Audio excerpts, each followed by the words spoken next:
जी, मुझे आपको कुछ बताना है। क्या गौरी, अब क्या बताना है? क्या हुआ तुम्हें? कालू जी, मैं प्रेग्नेंट हूँ। मैं आपके बच्चे की माँ बनने वाली हूँ। मुझे अचार खाना है। मुझे तो बहुत मन कर रहा है अचार खाने को। गौरी, सच में तुम प्रेग्नेंट हो? ये बात मुझसे पहले क्यों नहीं बताई? अब तो बता दिया ना कालू जी। अब आप जाओ और मेरे लिए खट्टी मीठी आम का अचार लेके आओ। ये भी कोई कहने वाली बात है? मैं अभी जाता हूँ और आम का अचार लेके आता हूँ। कालू ये बात सुनकर बहुत खुश होता है। वो जंगल में आम के अचार खोजने चला जाता है। अरे भाई, आम का अचार? तुम सुबह सुबह आम के अचार क्यों खोज रहे हो? मेरे पास तो नींबू और मिर्ची का है। नहीं बहन, मुझे तो आम का अचार ही चाहिए। है तो बताओ। तुम हरियाली तोते के पास चले जाओ। उसके पास आम के अचार अक्सर होते हैं। वहाँ तुम्हें जरूर मिल जाएगा। कौवा भागते भागते हरियाली तोता के पास आता है और बोलता है, हरियाली तोता, मुझे आम का अचार दे दीजिए। मुझे पता चला है कि आपके पास आम का अचार है। हाँ हाँ कालू भाई, मेरे पास आम के अचार है। मेरी माँ ने भेजा था। तो उसमें से थोड़े से दे दो। वो क्या है ना कि मेरी बीवी प्रेग्नेंट है, उसको बहुत मन कर रहा है खाने को। हरियाली तोता जब जानती है कि गौरी प्रेग्नेंट है तो वो आम के अचार ढेर सारा दे देती है। लो भाई, मैंने आम का अचार निकाल के दे दिया है। गौरी को बहुत अच्छा लगेगा। कालू कौवा वहाँ से आम के अचार लेके चला जाता है। इधर हरियाली तोता भी अपने दाना पानी के लिए निकल जाती है। एक अचार खा के देख लेता हूँ कैसा अचार बनाती है। मुंह से तो लार टपक रहा है। जैसे ही काले कौवा एक अचार खा के देखता है, वो तो खाते ही रह जाता है। उसे पता भी नहीं चलता है कि गौरी के लिए भी था। अरे, अब मैं क्या करूँ? मैंने तो सारा अचार खा लिया। ये क्या हो गया? मुझे तो इतनी अच्छी लगी कि मैंने एक अचार के चक्कर में सारा ही अचार खा गया। अब मैं क्या करूँ? दोबारा काला कौवा वहीं जाता है हरियाली के घर। हरियाली तो दाना लाने के लिए चली जाती है। घर में कोई नहीं था। उसे आम का डब्बा मिल जाता है। ये रहा आम का डब्बा, थोड़ा सा निकाल लेते हैं। हरियाली को क्या ही पता चलेगा। जैसे ही डब्बा खोलने की कोशिश करता है, हरियाली के पति मिठू आ जाता है और वो बोलता है, मिठू जी, आप? मैं तो ऐसे ही आ गया था आपके घर। मेरे घर पे मेरी पत्नी नहीं है। तुम अकेले यहाँ क्या कर रहे हो? मैं तो आप ही से मिलने आ रहा था। मैंने देखा कि आपके घर में कोई नहीं है। मुझसे मुझसे तुम्हें क्या काम है? तुम्हारे बारे में मुझे पता है। तुम एक नंबर के चोर हो। मिठू तोता घर में बाहर से ताला लगा देता है और सूखी डंडा वो काटने जाता है ताकि कौवा को मार सके। कौवा बेचारा तो रोता ही जा रहा था। इतने देर में हरियाली तोता भी वहाँ आ जाती है दाना लेकर।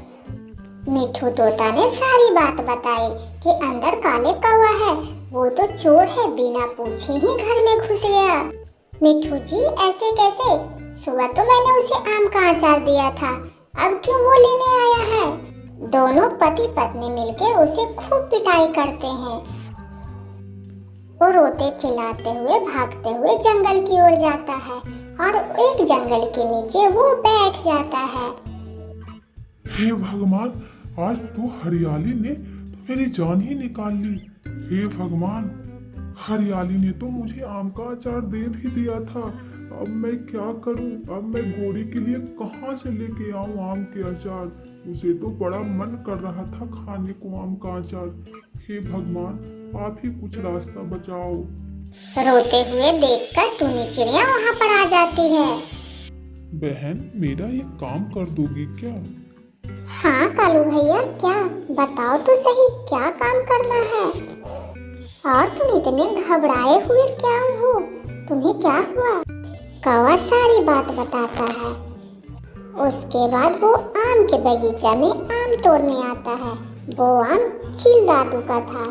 कौवा ने तो आम भर भर के तोड़ लिया, पर कबूतर ने आम तोड़ते हुए देख लेता है। वो जाकर चील दादू को बता देता है। कौवा का तो मालूम ही नहीं था कि आम तोड़ते हुए कबूतर ने देख लिया है। टुनी बहन, ये रहा आम, तुम मेरे लिए आम का अचार ढेर सारा बना देना। कालू, आम तो ले आए हो, पर इसमें तो रंग बिरंग के मसाले डालते हैं। मसाला ले आओ तभी तो अचार बना पाऊंगी। मसाला वो कहाँ मिलेगा? ये तो बहुत ही कठिन काम है। कोई बात नहीं, हमारी पत्नी के लिए सब काम करूँगा। कौवा गांव-गांव भटकने लगा। एक छत पे उसे लाल मिर्ची पसारा हुआ था। कौवा वहाँ से लाल मिर्च उठाकर ले आता है। बहन, मैंने सारा मसाला ले आया है, अब क्या चीज चाहिए आपको? सारा मसाला तो हो गया था, उसके पास नमक ही नहीं था। वो नदी किनारे जाकर नमक भी ले आता है। कालू दूसरे जंगल जाकर ढेर सारे मसाले का डब्बा ले आता है और वो टुनी चिड़िया से कहता है, छोटी चिड़िया, मैंने सारा मसाला लाके दे दिया है। ठीक है भाई, अब आप जाओ घर, मैं कल शाम को आपको अचार दे दूंगी। ठीक है बहन, अब मैं नीचे से घर जाऊंगा क्योंकि मेरी गोरी पत्नी इंतजार कर रही होगी मेरी। कालू जैसे ही घर आता है, कालू जी अचार कहाँ है? आप तो अचार लाने गए थे। मैंने आम तोड़कर छोटी चिड़िया को दी है अचार लगाने के लिए, वो तुम्हें कल अचार दे देंगे।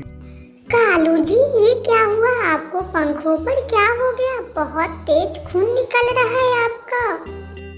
कुछ नहीं गोरी, आम तोड़ते समय थोड़ा सा लग गया था। इधर चिड़िया ने आम का अचार तैयार कर लिया था। इतने में कालू कौवा पहुंच जाता है और आम का अचार लेके जा ही रहा था कि रास्ते में उसे कबूतर और चील चाचू मिल जाते हैं। चिल्टी, इसने आपके आम चुराए थे और देखो आम का अचार लेके भागे जा रहे हैं। मैंने कब आम तोड़ा है? तुमने नहीं तोड़ा है। जिस बाग से तुमने आम तोड़ा है और अचार लगाया है, वह बाग किसका है पता है? यानी का आपका है वो आम का बाग?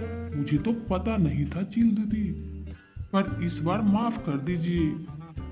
माफी के लायक हो तुमने पूछा एक बार भी कि मुझे आम चाहिए, लाओ मेरे पास अचार। अब अचार नहीं मिलेंगे, तुम खाली हाथ जाओगे और अगर नहीं गए तो तुम यहाँ से जिंदा वापस लौट के नहीं जाओगे। उसके बाद कालू कौवा वहाँ से उदास घर वापस चला जाता है। वो रास्ते में बहुत दुखी था कि मैं गोरी को क्या मुंह दिखाऊंगा। मैं गोरी को अचार भी नहीं दिला पाया, मैं कैसा पति हूँ। कालू जी, आप आ गए। कहाँ है मेरे आम का अचार? मुझसे तो रहा नहीं जा रहा है। मुझे माफ कर दो गोरी। क्या हुआ कालू जी? माफ? किस चीज की माफी मांग रहे हैं आप? मेरा आम का अचार कहाँ है? मुझे तो लार टपक रही है मुंह से। मैं तुम्हारे लिए आम का अचार नहीं ला पाया गोरी, मैं दुनिया का सबसे खराब पति हूँ। कोई बात नहीं कालू जी, मैं किसी और दिन आम का अचार खा लूंगी। अभी आप टेंशन मत लीजिए।